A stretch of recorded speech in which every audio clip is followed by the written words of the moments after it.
Hey guys, my name is Radek, and as you all should know by now, I'm your TA for Economics 2K03, and we're going to be looking at my notes for the second midterm.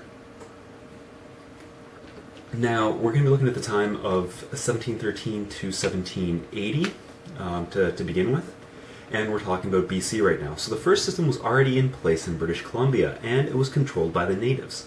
The natives at the time were very nomadic, and they had a subsistence economy, which meant that they were on the move for game. What they hunted depended on the tribe's tastes and the season, and they traded fur for guns, blankets, alcohol, and tobacco. There were horses brought up from the south by the British. Guns and horses were new technology for the natives, which meant big changes for the natives, especially since the natives didn't care about cash, so they had a barter economy in place. Now around 1840, in terms of the buffaloes, so we're jumping really ahead from 1713 to 1840, the natives were now on horses and were still better hunters. So we see the native population increase, and therefore there was a need, a larger demand for buffaloes for food. Therefore, it helped to speed up the destruction of the buffalo herds, and we'll see that the buffalo disappeared shortly after 1870. Now, 1780, we see the big challenger to the HBC company was the Northwest Company, which was a Montreal-based corporation. At this time, we see smaller companies wanted to compete, and trade began expanding towards the west. With this, HBC started to lose share and was facing bankruptcy. So HBC moved inland into Saskatchewan and began to build York boats because it was efficient with larger and bigger, bulkier cargo. Now jumping ahead quite a bit, 1815 to 1840, we see financial infrastructure developing. The Bank of Upper Canada was established in 1821. The Montreal connection started to become replaced in Toronto, so we see the uprise of Toronto at this time. Urban centers' economies were diverse, which included tanners, blacksmiths, masons, and so forth. And small factories served small markets, so we do not see the economies of scale quite kick in until the Industrial Revolution. In 1821, we see HBC and Northwest Company merge into simply the Hudson's Bay Company. In 1827, the Welland Company was heavily in debt. Now, the Welland Company should be familiar to you because we have the Welland Canal. So the British gave the Welland Company a £50,000 loan to Merritt, right? Merritt with the Welland Company. So Merritt had 10 years to repay this loan or give up the canal. 2 years later, 1829, the Welland Canal is finished. It is 27.5 miles long and connects Lake Ontario to Erie. The Welland Canal has 40 locks, each 110 feet long, 22 feet wide, and 8 feet deep. This was good for industry because industry used it and located by the canal, and it joined the U.S. lakes, so only one naval fleet was needed, which was good as well. Now there were cons to this as well. It hurt the St. Catharines area because before, when the ships would come to the area, they'd have to unload in Lake Ontario, transport the goods, and reload in Erie, right? So the demand for this labor of loaders, reloaders, and transporters was hurt. But the pro was the boats didn't have to stop and swap their cargo. Now in the 1830s, we see wheat prices fall in Britain and immigration slows. Now the government the Canadian government made most of its money through tariffs. Now Upper Canada had a ship entry in Montreal, but Montreal didn't share the duties with, Lower Canada, Upper Canada's ship entry was in Lower Canada, which was in Montreal. But Lower Canada, Montreal, didn't share the duties with Upper Canada, and Upper Canada was upset by this. Now in 1837, the citizens were discontent with the government for a number of reasons. There was opposition against land policies. Huge areas of land were given to the clergy. They were also discontent with education policies and economic priorities. You should know the specific reasons, the specific education policies, and the specific economic priorities. I'm not going to go through them. The strongest discontent was laid by the late loyalists, which are the ones who are American-born. These are the people who came over in 1810 and were denied political rights in 1820. Sorry. I'll ignore that. Now, we also see the rebellions in 1837 in Upper and Lower Canada regarding the citizens' discontentment with the government. Now, in 1840, we see the Act of Union. Now, don't get this confused by Act of Unions, right? This is the Act of Union, and this is when Britain unites Upper and Lower Canada into simply Canada, and this is one entity. Now, right now, it's only Montreal, or it's only Quebec and Ontario. Now, when this happens, we have one entity. We are now Canada East and Canada West, and technically at this time in the 1840s, Southern Ontario is the West. Now, we have the Union for two reasons. We have political and economic. Now, the political is the British wanted to incorporate the French into the Anglophone. Now, the economic is Britain wanted to make one rational unit. And the Union worked. Immigration increased, wheat exports were huge, and the government spent more on infrastructure.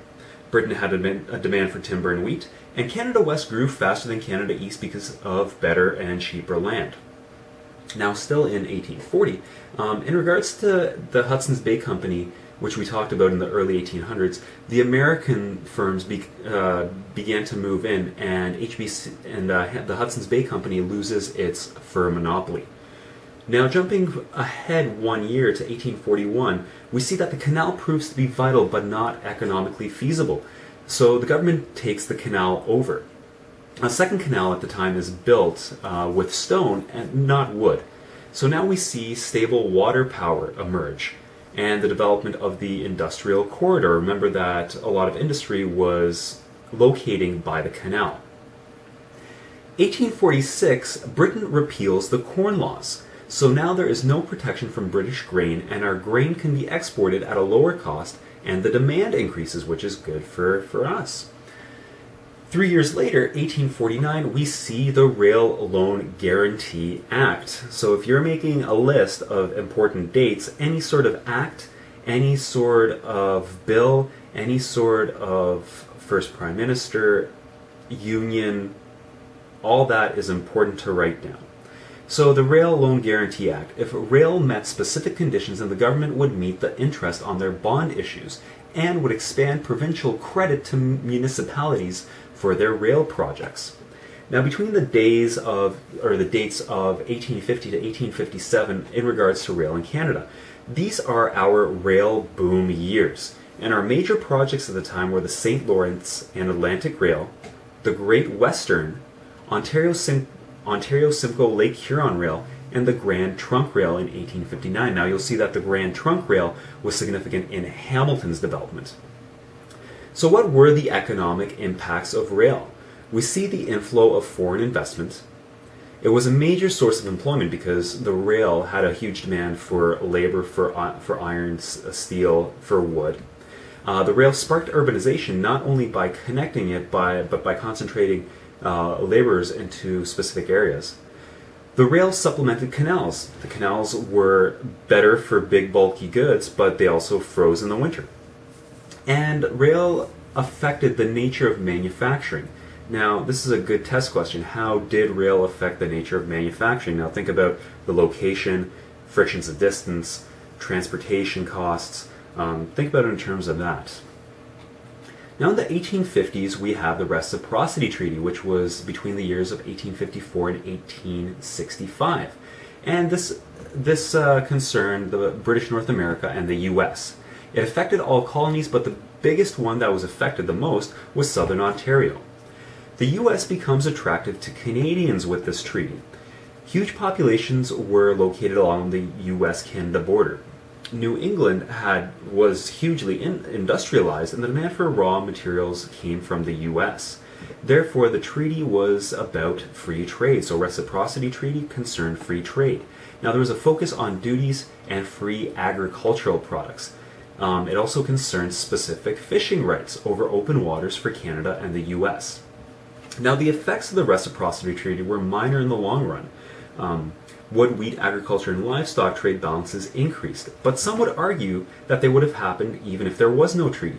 Others argue that it did not increase the trade balance, but redirected the trade balance to the US instead of Britain.